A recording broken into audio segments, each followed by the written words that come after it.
मंगलाचरण करो। तीन भुवन में सार वीतरागवी ज्ञानता शिव स्वरूप शिवकार नमः त्रियोग समारिके।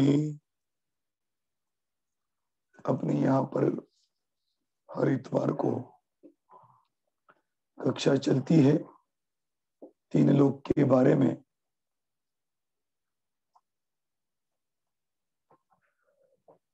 इसके बारे में चर्चा करते हुए पिछली बार हमने धातकी खंडद्वीप के बारे में चर्चा की थी और धातकी खंडद्वीप की चर्चा करते हुए यह देखा कि धातकी खंडद्वीप में दो भरत क्षेत्र हैं, दो ऐरावत क्षेत्र हैं, दो विदेह क्षेत्र हैं, कुलाचल डबल डबल है, नदियां डबल डबल है। मतलब जितनी रचना जम्बू द्वीप में थी उतनी की उतनी रचना डबल स्वरूप में धातकी खंड में हमें देखने के लिए मिली। इस प्रकार से जम्बू द्वीप में सुदर्शन मेरु एक ही पर्वत था। धातकी खंड द्वीप में हमने दो पर्वत देखे थे। आगे ना समझ में, एक पूर्व की ओर और एक पश्चिम की ओर। पूर्व के विदेह के बीच में एक मेरु पर्वत था और पश्चिम दिशा में होने वाले विदेह क्षेत्र के बीच में एक मेरु पर्वत था। इस प्रकार से हमने जम्बू द्वीप में जितनी रचना थी उतनी की उतनी पूरी की पूरी रचना धातकी खंड में दो बार है, अर्थात डबल है, यह देखी है। आज हम चर्चा करने जा रहे हैं वो धातकी खंड द्वीप के आगे। धातकी खंड द्वीप के आगे है क्या? देखो, हमने पहली क्लास में क्रम प्राप्त नदियां और द्वीपों के नाम देखे थे। उसमें पहला द्वीप जम्बू द्वीप, दूसरा द्वीप धातकी खंड द्वीप और तीसरा द्वीप पुष्करवर द्वीप। ये तीन द्वीपों की चर्चा मुख्य रूप से की थी। और समुद्रों की चर्चा की तो पहला समुद्र है लवण समुद्र और दूसरा समुद्र है कालोदधी समुद्र।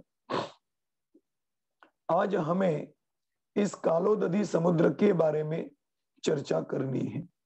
अब यह ध्यान रखिए कि हमने जो जम्बू द्वीप, लवण समुद्र, धातकी खंड द्वीप में रचनाएं देखी है, सेम वैसी की वैसी रचना अगले समुद्र में और द्वीप में आपको देखने के लिए मिलेगी।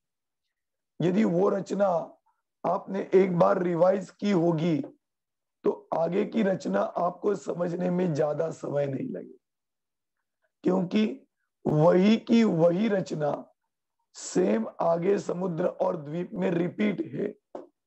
तो थोड़ी सी चर्चा करते हैं। कालोदधी समुद्र इस मध्य लोक में दूसरे नंबर का समुद्र है कालोदधी समुद्र। लवण समुद्र का जल लवण जैसे था, यह हमने देखा था। कालोदधी समुद्र का जल नॉर्मल अर्थात जैसे अपना जल होता है ऐसा ही कालोदधी समुद्र का जल होता है। अब कालोदधी समुद्र की रचना की चर्चा करें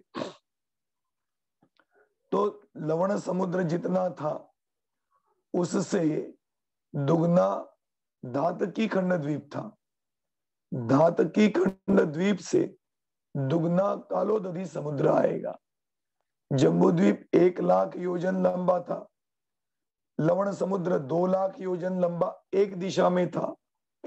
उसके बाद धातकी खंड द्वीप 4 लाख योजन वाला एक दिशा में था।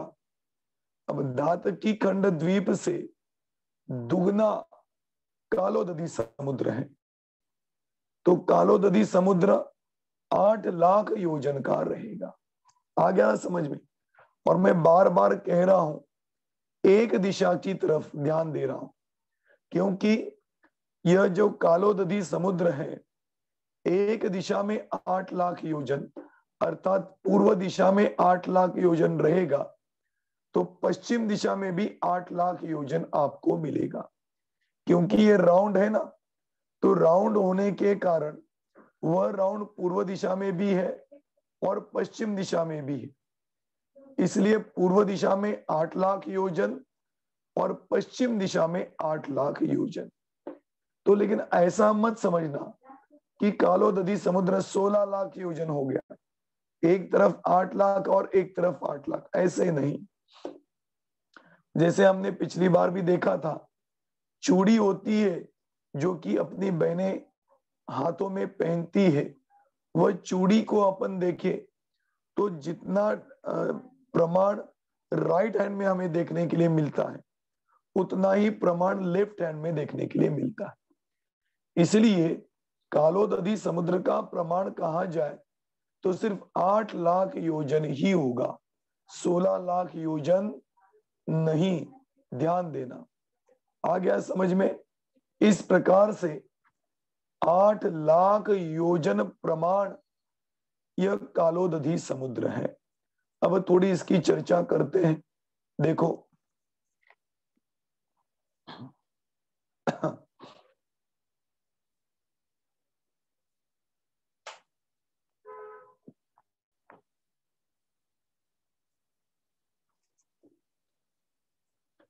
आपके सामने दिखाई दे रहा है,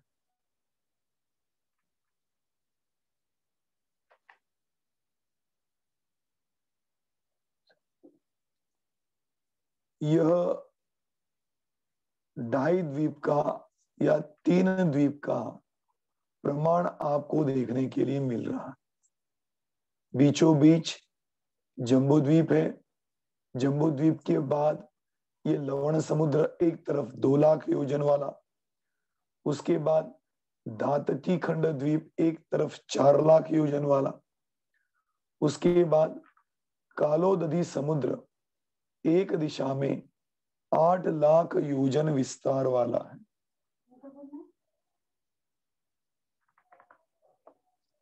एक तरफ 8 लाख योजन विस्तार वाला है। अब देखना, यह जो लवण समुद्र है, यह लवण समुद्र इस धातकी खंड द्वीप से दुगना विस्तार वाला होगा। आ गया ना समझ में? यह दुगना विस्तार वाला कालोदधि समुद्र अपने अंदर जो व्यवस्था लवण समुद्र में थी, वैसी की वैसी पूरी की पूरी व्यवस्था लिए हुए हैं। कैसे लिए हुए हैं वह भी देखिए।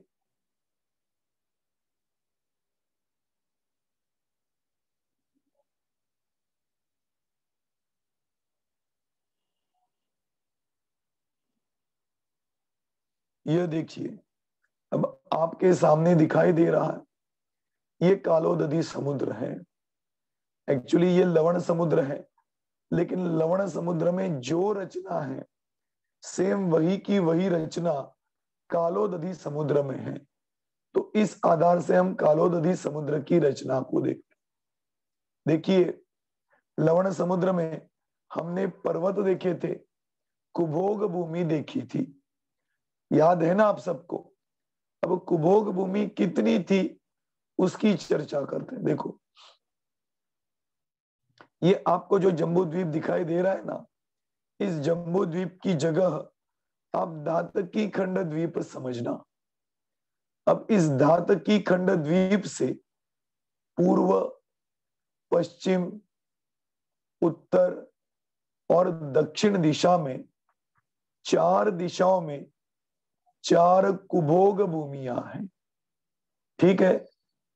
अब इस 4 कुभोग भूमि के बाद इसी द्वीप के 4 विदिशाओं में आग्नेय, नैऋत्य, वायव्य और ईशान्य, ऐसी 4 विदिशाएं होती है। तो 4 विदिशाओं में 4 कुभोग भूमियां होगी। तो दिशाओं में 4 और विदिशाओं में 4, ऐसे कुल मिला के 8 कुभोग भूमियां होंगी। आ गया समझ में? इसका विस्तार यदि आपको फिर एक बार देखना हो डिटेल्स, तो आप लवण समुद्र की कक्षा यूट्यूब पे जाके देखना, वहां आपको देखने के लिए मिलेगी। अभी तो यहाँ पे उसकी रिवीजन जैसा ही है। इसीलिए 4 दिशाओं में 4 कुभोग भूमिया, 4 विदिशाओं में 4 कुभोग भूमिया, 8 कुभोग भूमिया हुई। अब इसके बाद अंतर दिशाओं में 8 कुभोग भूमिया होंगी। अंतर दिशा मतलब कौन सी? मूल दिशा, फिर विदिशा, इन दिशा और विदिशा के बीच में होने वाली दिशा को अंतर दिशा बोलते हैं। तो ये मूल दिशा होगी, पूर्व, पश्चिम, उत्तर और दक्षिण। विदिशा हो गई आग्नेय, नैऋत्य, वायव्य और ईशान्य। इस दिशा और विदिशा के बीच में ये 1, ये 2, ये 3, ये 4, 5, 6, 7 और 8, ऐसी 8 अंतर दिशाएं होती है। इन 8 अंतर दिशाओं में यह 8 प्रकार की कुभोग भूमियां होंगी। तो कितनी हो गई? 4 दिशाओं में 4, 4 विदिशाओं में 4 और अंतर दिशा में 8। तो 4 + 4 + 8, 16 कुभोग भूमियां होंगी। ठीक है। अब देखो, हमने देखा था कि यहां पर भरत क्षेत्र में एक विजयार्ध पर्वत है और ऐरावत क्षेत्र में भी एक विजयार्ध पर्वत है। नीचे भरत क्षेत्र है, ऊपर ऐरावत क्षेत्र है और दोनों में विजयार्ध पर्वत है। इन विजयार्ध पर्वतों के सामने बिल्कुल स्ट्रेट पूर्व में और पश्चिम दिशा में एक एक कुभोग भूमि है। और भरत क्षेत्र के बाद होने वाला जो क्षेत्र है हैमवत क्षेत्र और ऐरावत क्षेत्र के पहले वाला क्षेत्र, इस क्षेत्र के सामने भी पूर्व और पश्चिम दिशा में कुभोग भूमि होती है। तो कुल मिला के दो विजयार्ध पर्वतों के पूर्व पश्चिम में 2 और 2 मिलके 4 कुभोग भूमियां हैं। और हैमवत क्षेत्र और ऐरावत क्षेत्र के पहले का क्षेत्र, इनके सामने 2 कुभोग भूमियां हैं। ऐसे कुल मिला के 8 कुभोग भूमियां हुई। और इन 8 कुभोग भूमियों में यदि हम चर्चा करें तो पहली 4 दिशाओं में 4, 4 विदिशाओं में 4 और अंतर दिशाओं में 8, 16 हो गई। और विजयार्ध पर्वत के सामने जाकर और हैमावत क्षेत्र और ऐरावत क्षेत्र के पहली दिशा में ऐसी 8, तो 16 और 8 कितनी हो गई? 24 कुभोग भूमियां हो गई। आ गया समझ में? 4 दिशाओं में 4, 4 विदिशाओं में 4 और अंतर दिशाओं में 8 और 2 क्षेत्रों के सामने 2-2, वो 8। ऐसे कुल मिलाकर 24 कुभोग भूमियां होती है। और यह जो 24 कुभोग भूमियां होती है ना, ये 24 कुभोग भूमियां जैसे द्वीप के पास में है, ऐसे द्वीप लवण समुद्र के बाहर की दिशाओं में भी 24 होती। आ रहा है समझ में मैं क्या बोल रहा हूं? ये आपको सामने तो दिखाई दे ही रहा है ना। देखिए स्क्रीन पे तो आपको दिखाई दे रहा है।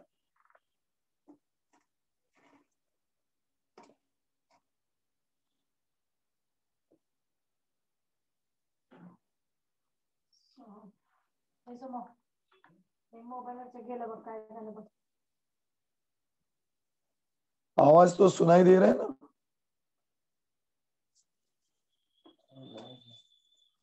देखिए ये द्वीप की पास में होने वाली 24 कुभोग भूमियां, और लवण समुद्र के अंत में ऐसी ही जैसे अंदर की तरफ है वैसे बाहर की तरफ भी 24 कुभोग भूमियां, तो हो गई 48 कुभोग भूमियां। इस प्रकार से लवण समुद्र में 48 कुभोग भूमियां होती है, वैसे ही कालोदधी समुद्र में भी 48 कुभोग भूमियां होती। धातकी खंड द्वीप के पास 24 और पुष्करवर द्वीप के पास में 24, ऐसे 48 कुभोग भूमियां धातकी खंड द्वीप में होती।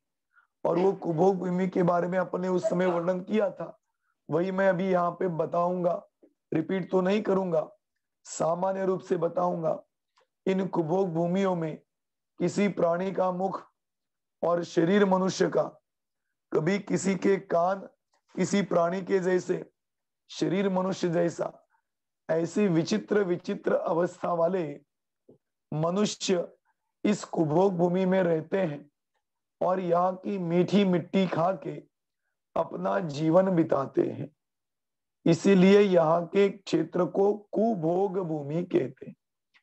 इनको कहीं कमाना नहीं पड़ता, कहीं बिजनेस नहीं करना पड़ता, कहीं ऑफिस में नहीं जाना है, कुछ भी नहीं करना है, बल्कि यहाँ की मिट्टी खा के अपना पेट भरते हैं और अपना जीवन बिताते हैं। कुछ नहीं करना पड़ता, इसलिए यहाँ के क्षेत्र को कहते हैं कुभोग भूमि। लेकिन कु क्यों कहा? क्योंकि यहाँ के जीवों को इंद्रिय सुख की सुविधाएं उत्कृष्ट रूप से नहीं मिलती, शरीर की रचना उत्कृष्ट रूप से नहीं मिलती। हमने चर्चा की थी ना, जो भोग भूमि होती है वह भोग भूमि में होने वाले जीव चक्रवर्ती से भी अधिक सुख सामग्रियों को उत्कृष्ट रूप में भोगते। ये तो तिलोय प्रणति में कही हुई बात है कि चक्रवर्ती जितने वैभव को भोगता है उससे कई अधिक भोग उत्कृष्ट रूप से भोग भूमि के जीव भोगते हैं। लेकिन और उनका शरीर भी वहां पर सर्वांग सुंदर और सुगंधित होता है, इसीलिए वह रचना यहाँ के भोग भूमि में नहीं है।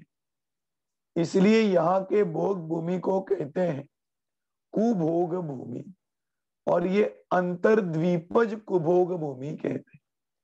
अंतर्द्वीप मतलब लवण समुद्र और कालोदधी समुद्र के अंदर में होने वाले द्वीप है, इसलिए इनको कहते हैं अंतर्द्वीप। इस अंतर्द्वीप में होने वाली ये कुभोग भूमि और वहां के जीव देव शास्त्र गुरु की अभिनय करे, कुदेव कुगुरु कुशास्त्र की पूजा आदि करे, ध्यान देना, इसी का फल ये कुभोग भूमि मिल जाता है। मतलब कितना सजग रहना चाहिए देव शास्त्र गुरु के प्रति समर्पित होने से पहले, ये तिलोय प्रणति हमको बताती है। यदि आप कहीं पर भी कैसे भी माथा टेके और ये सोचे कि ज्यादा दिमाग लगाने से क्या फायदा, जो है जैसा है, हमने तो उनको पूज्य माना है, भावना पूर्वक पूज्य माना है, समर्पित होके पूज्य माना है, ऐसी भावना से बिना देखे, बिना सोचे, बिना विवेक विचार से यदि कुदेव कुगुरु और कुशास्त्र के प्रति समर्पित हो गए और उसी समय आयु कर्म का बंद होगा, तो इतना मान के चलना कि आपको कुभोग भूमि का बंद अवश्य होगा। आ गया समझ में? इसीलिए देव शास्त्र गुरु के प्रति हमेशा सजग रहना चाहिए, कहीं पर भी कुछ शिथिलता ग्रहण नहीं करनी चाहिए। अब कुदेव कुगुरु कुशास्त्र तो आप जानते ही है, वीतरागी देव को छोड़कर सभी के सभी देव कुदेव में चले जाते हैं। ध्यान देना, क्षेत्रपाल पद्मावती देवगति के जीव जरूर है, लेकिन उनको सच्चे देव मानकर या देव मानकर पूज्य समझे या पूज्य देव मानकर पूजा करे तो ये कुदेव को बजने का दोष लगेगा। और बाकी के देवों की तो अजैन होने वाले देवों की तो बात क्या करे, वे तो सब सपरिग्रही होते हैं। और जिनवाणी सपरिग्रही देवता को देव मानने को तैयार नहीं है। जिनवाणी, अरे तीर्थंकरों ने आज तक जो वाणी कही उसमें भी वीतरागता की पोषक, अपन कहते भी है ना, वीतरागता की पोषक ही जिनवाणी कहलाती। यह है मुक्ति का मार्ग। क्या? यह है मुक्ति का मार्ग निरंतर जो हमको दिखलाती। आ गया समझ में? तो मुक्ति का मार्ग तो वितरागता है, सरागता नहीं। इसीलिए सरागी देवी देवता। और दूसरी बात तो यह है कि जिनवाणी में देवी पूज्य है ही नहीं, मात्र देव ही पूज्य है। अपने यहां देवी यह प्रकार ही नहीं है। आजकल तो नया प्रकार निकला है कि जिनवाणी माता और माता की मूर्ति बनाना शुरू कर दिया है कुछ लोगों ने, लेकिन वह बिल्कुल शास्त्र के खिलाफ की गई क्रिया है। क्योंकि जिनवाणी यह स्त्रीलिंगी शब्द होने के कारण हम स्त्री समझते हैं, लेकिन वाणी कोई स्त्री नहीं है। वाणी तो तीर्थंकरों की दिव्य ध्वनि पुद्गल की रचना है। आ गया ना समझ में? इसलिए वह कभी पूज्य मतलब देवी के रूप में पूज्य नहीं हो सकती, बल्कि पूज्य तो अवश्य हो सकती। इसीलिए देव, शास्त्र और गुरु, गुरु भी, जो गुरु समस्त परिग्रहों के त्यागी होते हैं, वीतरागी होते हैं, मोक्ष मार्गस्थ होते हैं, आत्म साधक होते हैं, वास्तव में वही गुरु पूज्य है। बाकी कोई गुरु पूज्य नहीं हो सकते। सपरिग्रह हो तो साधर्मी हो सकते हैं, लेकिन पूज्य नहीं बन सकते, पूजने योग्य नहीं हो सकते। क्योंकि पूजा तो उन्हीं को जाएगा जो वितरागी हो, वितरागता की पोषक हो और वितरागता के मार्गस्थ हो। वही एकमात्र देव शास्त्र गुरु पूज्य है। और इसके अलावा जितने भी देव शास्त्र गुरु हैं, वे सभी के सभी देव शास्त्र गुरु अपूज्य है, पूजा करने योग्य नहीं, नतमस्तक होने योग्य नहीं। आ गया समझ में? और छड़ाला में तो यहां तक बताया कि कुदेव, कुगुरु और कुशास्त्र उपल नाव, पत्थर की नाव के समान है। क्योंकि पत्थर की नाव स्वयं तो डूबती ही है और उसके ऊपर चढ़कर बैठे हुए जीव को भी लेकर डूबती है। इसी प्रकार से कुदेव अपने को देव मानकर तो स्वयं इस संसार समुद्र में डूब ही रहे, और उनकी पूज्यता के कारण हम भी उनके साथ संसार समुद्र में डूब जाएंगे। इसीलिए कुदेव, कुगुरु और कुशास्त्र, इनको जो भजे, पूजा करे, वे इस प्रकार की कुभोग भूमि में उत्पन्न होंगे, अयोग्य शरीर को धारण करेंगे, अयोग्य आहार को लेंगे और अपना जीवन ऐसे ही दुखमय व्यतीत करेंगे। आ गया समझ में? इसी और यहां पर तो विशेषता और यह है कि यहां पर जन्मा हुआ जीव धर्म क्या है, धर्म मार्ग क्या है, आत्म कल्याण क्या है, आत्म कल्याण कैसे करे, इसका विवेक जागृत करने योग्य ज्ञान का उघाड़ यहाँ के जीवों को होता ही नहीं। मतलब ज्ञान तो होता है, लेकिन इस प्रकार का ज्ञान का उघाड़ नहीं होता, कर्मों का क्षोभशम नहीं होता। इसलिए यहाँ के जीव धर्म मार्ग की क्रियाओं से, मोक्ष मार्ग से अत्यंत वंचित होते हैं, दूर होते हैं। इसलिए वो अपना आत्म कल्याण कभी भी नहीं कर पाते। आ गया समझ में? इस प्रकार से यह कुभोग भूमि है। इसीलिए इस कुभोग भूमि का विकल्प करना, वहां पर जाने का विचार करना, वास्तव में यही हमारे जीवन की असफलता है, हार है। इसीलिए ये समझने के लिए हम इस कुभोग भूमि की चर्चा कर रहे। आ गया ना समझ में? कई लोगों को प्रश्न उपस्थित होता है, अरे इसको पढ़ने से क्या फायदा, कुभोग भूमि में जाना ही नहीं तो पढ़ने से क्या मतलब? अरे जाना नहीं, ये बात सही है, लेकिन गए तो है ना, और आगे नहीं जाना है तो क्यों नहीं जाना, इसका कारण भी और किस प्रकार से जाया जाता है ये समझना भी जरूरी। 12 भावनाओं का चिंतन भी संसार भावना, संसार की असरता पढ़ते क्यों है? क्योंकि वैराग्य उत्पन्न हो। कुभोग भूमि का वर्णन पढ़ क्यों रहे?